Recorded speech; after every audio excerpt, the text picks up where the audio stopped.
দর্শক, রাজধানীর রামপুর এলাকায় আছেন আমাদের সিনিয়র রিপোর্টার এস.এম. ফয়েজ, সরাসরি যুক্ত হচ্ছে তার সাথে। ফয়েজ, রামপুরাবাদ এলাকার কি অবস্থা দেখছেন?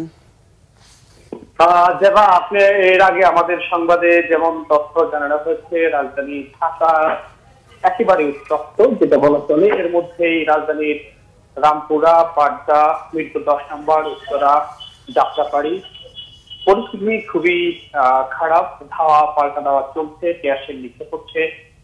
এরই মধ্যে সকাল থেকে কিছুটা গণমাধ্যম কর্মীরা সংবাদ সংগ্রহ করার সময় তাদের উপরেও হামলা করা হচ্ছে এবং তাদের উপরে দুর্বৃত্তরা হামলা করছে। শিক্ষার্থীরা তারা বলছেন যে শিক্ষার্থীদের নিহতের ঘটনাও আমরা শুনেছি। তারা ব্রাক বিশ্ববিদ্যালয়ে একজন শিক্ষার্থী নিহত হয়েছে, তার লাশ নিয়ে তারা মিছিল করেছেন এবং কোটা আন্দোলনের যে সমন্বয়কারী তারা বলছেন যে রক্ত এবং আলোচনা, অর্থাৎ তাদের রক্ত ঝরেছে এবং তাদের যে শিক্ষার্থী, তাদের যে সহপাঠীর মৃত্যু হয়েছে সেখানে আলোচনা হতে পারে না, তারা আলোচনা প্রত্যাখ্যান করেছেন। এবং আমরা ঠিক যে জায়গাটা দাঁড়িয়ে আছি এখন রামপুরার, আমরা যেতে পারছি না। সেই জায়গাটা একেবারে রাস্তা ব্লক করে দেওয়া, পুলিশ, আইন শৃঙ্খলা বাহিনী, বিজেপি, এপিপিএল থেকে শুরু করে একেবারে সব বাহিনীর সদস্যরা আছেন, কিন্তু তারাও সেদিকে যেতে পারছেন না। রামপুরার যে টিভি সেন্টারটি রয়েছে তার ভিতরে আগুন দেওয়ার খবর আমরা পেয়েছি। যেহেতু আমরা ভিতরে যেতে পারছি না, আমরা ঘটনা আসলে নিশ্চিত করতে পারছি না। অর্থাৎ এই যে হাতির ঝিল এলাকা থেকে শুরু করে রামপুরা, পাড্ডা, বনশ্রী, এই এলাকা একেবারে থমথমে পরিবেশ বিরাজ করছে।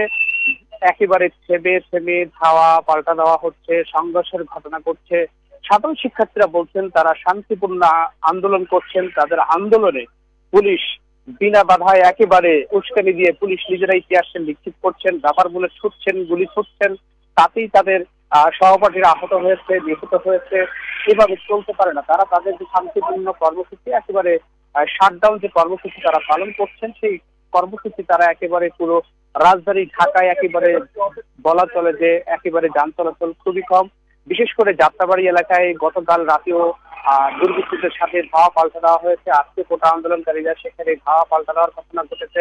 কোটা আন্দোলনকারীরা বলছেন তাদের কাছে কোনো অস্ত্র নেই, তারা নিরস্ত্র, তারা রাস্তায় দাঁড়িয়ে যারা স্লোগান দিচ্ছেন, তারা তাদের বিচারের দাবি করছেন, তারা নির্বাহী আদেশ চাচ্ছেন, যে আদেশের মাধ্যমে নির্বাহী যে পরিপত্র, সেই পরিপত্রের মাধ্যমে তাদেরকে এক দফা দাবি যে কোটা আন্দোলন বা কোটা সংস্কার করতে হবে।